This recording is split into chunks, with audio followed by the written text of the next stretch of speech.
Good evening, everybody, and welcome to another edition of the South Florida Tribune podcast. My name is Scott Morganroth. Glad to be joined by Gary Kornbluh tonight. Tonight's focus is on the 2022 Obamacare open enrollment. Gary, welcome back. Hey, thanks for having me get back, Scott. I'm excited to talk about Obamacare and how it went this season, this 2022 season. All right, folks, just so you know, these broadcasts are simulcast. You can view them on the South Florida Tribune YouTube channel. So if you have not subscribed to the South Florida Tribune YouTube channel, I encourage you to do exactly that.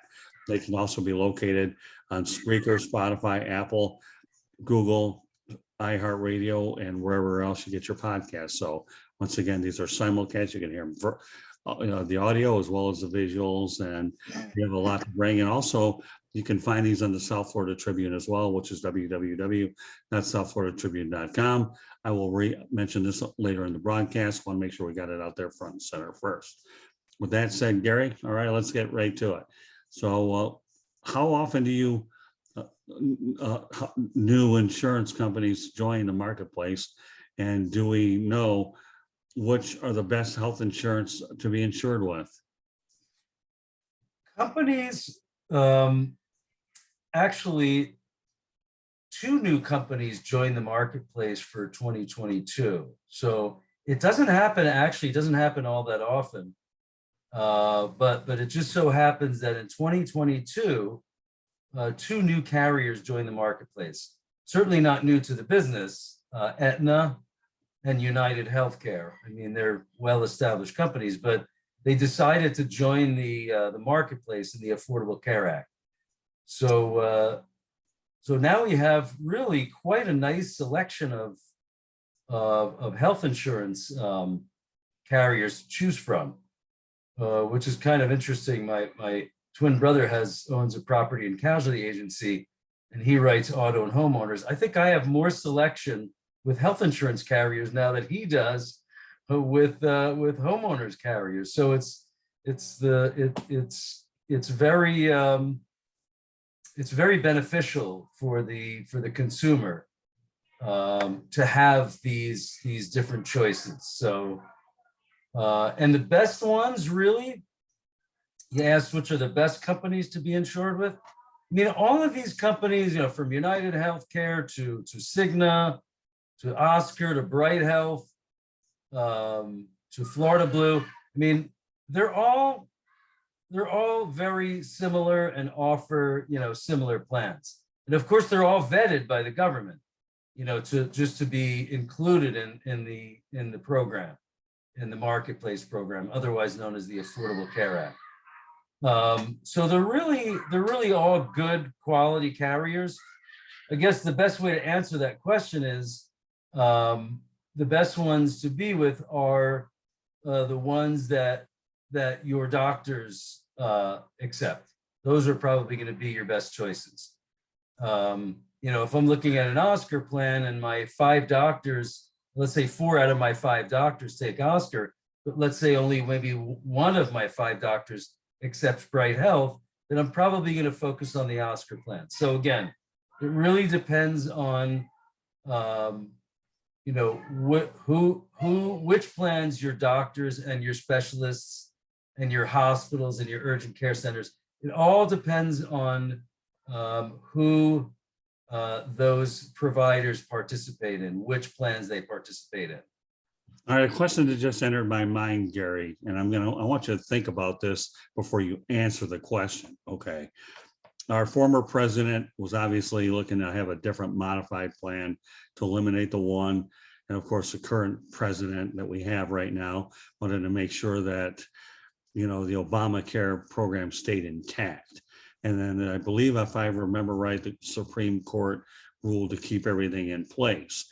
So tell me, when we talk about how things played out, how much more relieved that you were that you didn't have to start anything new based on what could have happened in terms of what ultimately did finally happen? I'm extremely relieved, Scott. I mean, let me just say that the past administration, wanted to dismantle the whole Affordable Care Act and the Obamacare program. And I'm glad they weren't successful, because it's really quite a good program. It insures millions and millions of people now. It's the law of the land now. So I was extremely relieved when the Supreme Court voted to keep Obamacare intact. I can't even tell you. And let me just say this. I don't know if you heard, but I've never heard of any plan that was a viable replacement for Obamacare. Right. I think that was one of the biggest problems. It's one thing to replace a system that may not work perfectly, but you want to replace it with something obviously that works better and that's tried and true. It's proven. Unfortunately, well, I should say fortunately, there was no other replacement plan that was presented, which meant that Obamacare and the Affordable Care Act remained intact. And yeah, I'm tremendously relieved, as are all of my colleagues. And really, I think the American public is really relieved, because it insures a lot of people. So I think the relief was felt by myself, the industry in general, as well as the consumer. Now, I know there were concerns at one point, and I should let you know, folks, I have a 215 license as well, even though I am in the media, but I still like to keep one in place. I have an opportunity to write a policy every now and then. That the rates for the marketplace in the Obama program were starting to get a little bit higher. How much truth is that they were starting to get a little higher, and are they starting to become a little bit more under control? Scott, they actually, I did notice that some carriers did raise their rates this year for 2022, but the fact that most of the tax credits are still available from the tax credits that were available last year carried over to this year, minus maybe some additional credits that were offered through the American Rescue Plan. But I would say for the most part, most of those credits remained intact, and even people in higher income levels were able to get surprisingly, good tax credits. Surprising not just to me, but really surprising to them. When I went through the rates, they were quite surprised that they even qualified for any kind of credit. So it's really helping even more folks for 2022 than in 2021 and the prior years. So it's really, again, as I said, it's the law of the land. It's a great program. I think any administration that tries to dismantle it, I think it may have a very difficult time. They may have a tremendous pushback from the American public, because it's because it works. Onward we go. So how can I tell if the plan I choose is suitable for me? Can I find out this information on my own, or is it best to work with an agent? Okay, so suitability is a very important issue. So I would say the most suitable plan really, and it goes back to what I said previously, the most suitable plan really is the plan that, most of your doctors accept, okay? Like the Oscar and the Bright analogy that I made. So if most of your doctors, let's say 4 out of 5 of your doctors take one plan over another, then that's a more suitable plan for you, right? Because you'd like to continue using the doctors that you've been using for years, particularly your primary care physician, because they're kind of like your quarterback, right? And they're going to tell you, they're going to check you, and they're going to tell you if they can, offer a solution to your medical issue, or if they need to refer you out to a specialist. So suitability takes many forms, but I think the most suitable and the first step that a consumer or an agent would take on behalf of the consumer would be to make certain that at least most of their doctors are in this new plan. And if it means that you have to change plans, then that's fine. But again, the more doctors that take your plan, the more suitable that plan is for you. Now, you can find this information out on your own. I mean, many people go on to, healthcare.gov and do it on their own. But here's the thing. I think 100% of the time, these consumers that are doing it on their own are always better off using an agent, because we're trained, we're recertified every year. We know the system better than the consumer, than the general public, because we're trained. And the nice thing is, the consumer doesn't have to pay us. We still get paid, our commission by the carrier. And what's nice is that all of the carriers pretty much pay the same commission to the sales agent. So, I'm not going to, as an agent, we're not going to sway you to one plan or another because of our compensation, because basically they all pay the same compensation. So again, going back to suitability, is, the more doctors that take your plan, the more suitable that plan is. And again, you can do it on your own. You can do the searches on your own. You can search for doctors. You can search for plans, but it's a pretty daunting task. I can't tell you how many people have come to me over the years, Scott, that said they started a marketplace application. They're not sure of what they did. They don't think they're getting the proper tax credits. Some weren't getting any credits at all. So really, it comes down to that garbage in, garbage out. If you put bad information into the system, you're not going to get the best, you're not going to get an accurate solution on the back out of the back end. So you really have to be so careful about the data that you put in so that you're getting an accurate quote and an accurate reflection of your premium tax credit. For a quick example, a lot of people put in the wrong income information. The government is looking for adjusted gross income. A lot of people put in their top line number, their gross income. Well, they're not getting they could potentially get a lower premium if they gave their agent or they inserted the proper income. So that's just one of many areas where a consumer puts in the wrong data and gets the wrong plan out when they go to view their available plans, and when they actually go to select a plan. It may not be the most suitable plan because they did it on their own. So they're always, always, always better off working with an agent. They don't have to pay that agent, but they get the expertise and the knowledge that that agent brings to the table. And again, they don't have to pay, right? We get paid by the carrier. Right. And, I'm glad that you brought that up, and I want to make sure that we hammer that home very much so, folks. These agents and carriers, okay, don't think of the word commission, okay? You're more or less advisors is what you're trying to do to make sure that as long as you're being paid by the carrier, it's your responsibility to make sure that they're working in your best interest. And I use the word commission because so many people tend to get baffled and nervous about the word. So commission isn't the case.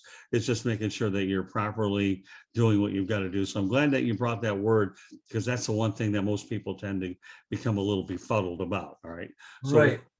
So with that said, Gary, what is a better plan? Let me just make one more comment about when you mentioned the word commission. I mentioned the word commission because it's something that the government may be looking at. In other words, in the future, agents like myself may have to actually disclose the commission that we're being paid. So that's the only reason. Now that hasn't been decided yet, but I have no problem letting people know, how much I'm making, because really the focus is to make sure that I'm providing the best solution for my client. I think, everybody realizes that if an agent or somebody does good work for you, obviously they deserve to be compensated for it. Oh yeah, I know. But the one misnomer out there is when people talk about commission, whether it's in-home sales, alarm systems, people tend to become a little overwhelmed with the word commission. And in some cases, whether it's a higher amount, lower amount, in the end, you're still paying for the expertise and knowing that there isn't a big difference one way or the other. It's all about making sure the plan works for you and the payment is affordable so that indeed you're able to get the best care possible. So just want to make sure that some of those things are very clarified so that people don't get nervous about how much you're getting paid, but focus on what they're being, the benefit that they have. And I think that's probably the most important point we're hoping to drive to the average consumer. So with that said, Absolutely. let's go back to what I mentioned moments ago. What is a better plan, the HMO or the PPO? That's a very common question. People often, wonder, should I go HMO? Should I go PPO? And what are the differences? Well, again, it goes back to really suitability. And what's the more suitable plan? The more suitable plan, regardless of whether it's an HMO or PPO, the more suitable plan is the plan that most, or ideally all of your doctors accept that plan. Now, if that's a PPO, then maybe that's going to be a more suitable plan. If that's an HMO, then maybe the HMO is going to be the more suitable plan. But having said that, HMOs typically are more suitable for people that really don't travel because they're more or less regional plans. They're in your regional area, regional meaning Palm Beach, county, maybe Broward County, Miami-Dade. So HMOs are typically our regional plans. Now, God forbid, if you're out of state, you have an HMO, and you have a medical emergency, you're still covered, even if it's an HMO, and even though you're out of network. But it's that one situation, it's a medical emergency, and it doesn't matter where you are in the country. You can go to they expect you to go to the nearest hospital or medical center and address that medical emergency, whether it's a life-threatening medical emergency or not. They expect you to go right to a medical center, and with that, you're covered just as if you were in your own regional area going to a local hospital. Okay, now the PPO is really more suitable for the person that does a lot of traveling. Maybe they travel for their business, right? Maybe they just travel because they're retired and they enjoy traveling. Maybe they have relatives that live around the country. So they're probably going to be better suited with a PPO, because with a PPO, you have access to a national network of doctors, specialists, and hospitals. All right. So if you're out and if you live in Florida and you have and you purchase a PPO, and let's say you're in California vacationing, and you need to go to the doctor. Let's say it's not a medical emergency. You think you have the flu or a cold, and you just want to see a doctor. With a PPO, you can do that, because remember, with a PPO, you have exposure to a national network. Okay. Let's say you need to go to a specialist at that point. This primary doctor in California says you need to go to an ear, nose, and throat specialist. Go right there in California. Go right to a participating, ENT doctor, right? And so with that, a PPO, and then ultimately, let's say if God forbid you needed to be hospitalized, again, you could go right to an in-network hospital. All of these benefits would be covered on an in-network basis with a PPO with exposure to a national network. Whereas with an HMO, remember, it would have to be a medical emergency in order to be covered outside of your regional area. And also, let me say that there's distinct differences with HMOs versus PPOs. HMOs are basically in-network only plans, whereas PPOs, there are really a few benefits that are inherently in a PPO. Number one is there's never a requirement to get a referral. So if you go to you can go directly to a specialist, is what I mean. You don't have to go to the primary first. We call that the gatekeeper. But there's no gatekeeper with PPO. You can go right to a participating specialist. The other attribute that a PPO has is it offers out-of-network coverage as well. So let's say you had to go to a doctor that wasn't in your network, but you had a PPO. You could still go based on the out-of-network coverage. Now, the costs will be higher, but at least you still have coverage. So essentially, if that doctor or hospital or specialist accept payment from your PPO, you can go anywhere you want based on those out-of-network benefits. And then the last point is the point that I've already made, and that is the fact that you've got exposure to a national network, which again, if you travel or you have relatives all over the country, then the PPO will probably be the more suitable plan for you. All right, we got a couple more questions I want to address. And I know one of them was a very common question, Gary. What happens if I join a plan and I find out that the doctor is no longer available and takes the plan I just signed up for? You know, that's such a common question. I mean, I have people sign up for a plan and then they call me back, you know, after January, after their plan started, and they said, you know, Gary, my doctor doesn't take my plan. And I know we searched and we found him in the network. So, you know, that is an issue. That is a problem. Unfortunately, the doctors are not held to the same standards as the Medicare recipient.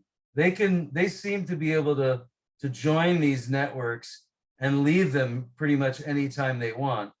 You know, I'm not exactly sure what their contractual obligations are, but I have noticed that people sign up and then all of a sudden, oh my God, my doctor told me he doesn't take my plan anymore. So I would say be extreme, you know, in addition to searching, having your agent like myself search and be sure, I actually go one step farther. I'll actually call with my client on the line, I'll actually call his doctor's office and make sure that they accept the plan before we enroll. So I would say whether your agent does it with you or you do it yourself, there's two ways that you can be sure that your doctor is in your plan and will continue to be in your plan. And that is make sure you do the search on the healthcare.gov, make sure your doctor's in the plan and reach out to that doctor and let them know you're switching plans and you just want to make sure that your doctor is going to be in that plan for the upcoming year. So, you know, unfortunately, once you're past the open enrollment period, you're pretty much in your plan, with the exception of this year, where the government extended the open enrollment another month. That was tremendous. That addressed that problem we're talking about, because I was able to switch many people to a new plan that the doctor actually did take. Right, but that doesn't happen all the time. Typically, the open enrollment for Obamacare for the Affordable Care Act is from November 1st to December 15th. It just so happened that the government did extend it another month. That typically doesn't happen. But so again, search and maybe make a call to that doctor to make sure that they'll be in the plan. I would say that's probably the best advice I could give you. Okay, and finally, if I don't qualify for tax credits and I'm forced to pay full price, are there any options, other ones that are options that are available? Yes, there are, Scott. If you don't qualify for tax credits, in other words, your income is too high, and there are many people that that are in that position. They make too much money and they don't qualify, so they're forced to pay. They don't qualify for the advanced premium tax credit, otherwise known as the APTC, advanced premium tax credit. They don't qualify because their income is too high. So they're either forced to do one of two things. Or I mean, they could go without coverage, that's one option. That's not a good option for sure, especially during a pandemic. You definitely want to make sure that you have some coverage in force.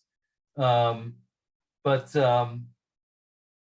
they can buy a marketplace plan with no tax credits. They'll pay full price. I have many clients that pay full price for their plan, even many PPO plans. So that's another option. So number one option is go without coverage. That's your worst option. You never ever want to take that option. Okay, but it's an option nevertheless. The best option would be to, of course, take the marketplace coverage because it's full major medical coverage, even if you have to pay full price. But there is another option. And I have a lot of clients that don't qualify for tax credits, right? And I offer them this other option off the marketplace. But the caveat there is that, and the plan is called short-term medical. Even though you can buy a policy for 1 full year, it happens to be called short-term medical. And but the caveat there is that you have to qualify medically for short-term medical, because it's not an ACA compliant plan. They're not guaranteed issue plans like the marketplace plans. All of the marketplace plans are all guaranteed issue. I don't ask my customers any medical questions. I don't need to know. I don't want to know. They all get a policy. The off exchange or the short-term medical plans, you have to qualify medically. So if you're the individual that doesn't qualify for the tax credit because you're making too much money, hopefully you're healthy enough to qualify for the short-term medical, because of the fact that it's not an ACA compliant plan, it's actually medically underwritten. So you have to qualify medically for the short-term medical plans. Most of my clients do, and it ends up being a really good, really cost-effective solution, especially if they do the single pay, because there's really 2 options. You can pay it monthly, or you can do a single pay option and save another 20% on their annual premium. So yes, so the short answer is yes. If you don't qualify for tax credits, you are forced to pay full price if you want a marketplace plan, but there are other options available, such as the short-term medical. And we actually did a podcast on the short-term medical. So the listeners or the viewers can actually go back to our podcast about short-term medical if they want to hear the details of that type of coverage. Well, there's no question. A lot of the shows that we do can definitely be referenced on the South Florida Tribune YouTube channel as well. So for those of you that want to watch it, fine as well. And I will go over the providers again, our marketplace version of how the broadcasts are heard in a moment. But the biggest thing that people have to understand, what's so good about the Obamacare program, is it is helpful with pre-existing conditions. I benefited by the program myself many years ago because of pre-existing conditions, and it saved my life. So anytime you have something you thoroughly believe in and you know that you can benefit by it, you certainly want to make sure you reinforce the message. So well done. All right, Gary, as we put a button on this broadcast, is there anything that you want to add before we go off the air? I mean, no, not really. I think I've covered everything. There's really nothing else that I could really add, Scott. I mean, the Obamacare open enrollment went well. It was a very busy, very active open enrollment. I think particularly because the government extended it an additional month. I think that was a really smart thing that they did. It got a lot of people off the fence, Scott, that were, contemplating coverage. And I think it was really, really good that they did that. I just hope in the future, maybe that becomes the law of the land as well. Maybe instead of being the open enrollment being from, let's say, November 1st to December 15th, maybe going forward, it'll be November 1st to January 15th. I don't know. I'm speculating. I'm thinking that would certainly be nice. It would give us a little bit more time to get enrolled. But, even without that additional month, 45 days seems to be, enough time to review your current coverage and make any changes if you think if either you or your agent feel that you would benefit from a new plan in the following year. But I think that 45 days is probably enough. But again, with that additional 30 days, it created a lot more activity and a lot more people got signed up. So I think overall, it was just a really great open enrollment for 2022. And the fact that those 2 new carriers came into the picture. I mean, I personally ended up doing a lot of Aetna. It was a very attractive plan. It was Aetna and United Healthcare.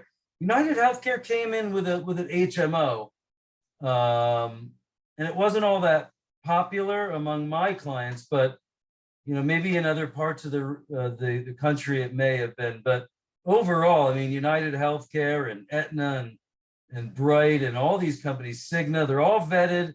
They're all great carriers, and they all they can all potentially be a solution for you. Again, the focus is make sure that your doctors take the plan that you're choosing.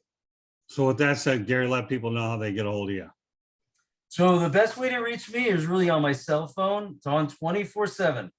It's area code 561-305-5949.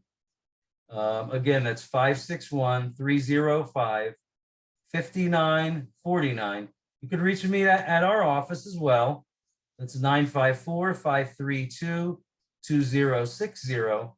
Or you can just simply log into our website. That's www.medigapx.com. That's MEDIGAPX.com. I'm more than happy to help. So give me a call. All right, so let me recap a few things here as far as our contact information. If you want to see this broadcast, feel free to do so on the South Florida Tribune YouTube channel. All it takes you to do is simply subscribe for nothing. Then you can see Gary and I talk about this very plan. And of course, you can see his banner ad, which indicates a few of his companies for which he represents.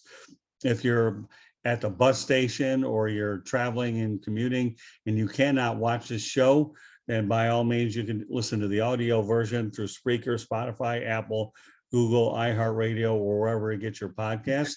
That isn't good enough. Go to www.southfloridatribune.com. And you can also find us on social media on Twitter at Tribune South. So there's a lot of different ways to access a broadcast. And of course, don't lose sight of the fact that Gary writes some stories for the South Florida Tribune as well. So you can find a lot of his stories on the South Florida Tribune. Candy Ebling does a super job putting not only the shows up there on a necessary YouTube channel, as well as all the audio carriers, but the stories as well. So a special shout out to her as well. Without her, of course, it would be hard to make a lot of these broadcasts available. She does a marvelous job. So I know we've talked about covered a lot of ground today, Gary, but this is a subject, Obamacare, that does require a bit more attention. So for all you folks that are watching or listening to the show, my best advice is get a pad and paper and take some notes. You might want to listen to it one or two times because you're not going to get it on the first go around anyway. So meanwhile, we want to thank everybody for joining us on this edition of the South Florida Tribune podcast. My name is Scott Morganroth, and I'm joined by Gary Kornbluh. So for the next time, take care, everybody, and please be careful about COVID-19, the Omicron. It's still very much out there. It's affecting everybody, so please be careful, and we will catch you on the next episode. Good night, everybody. God bless and be well for now. Good night, everyone. Good night.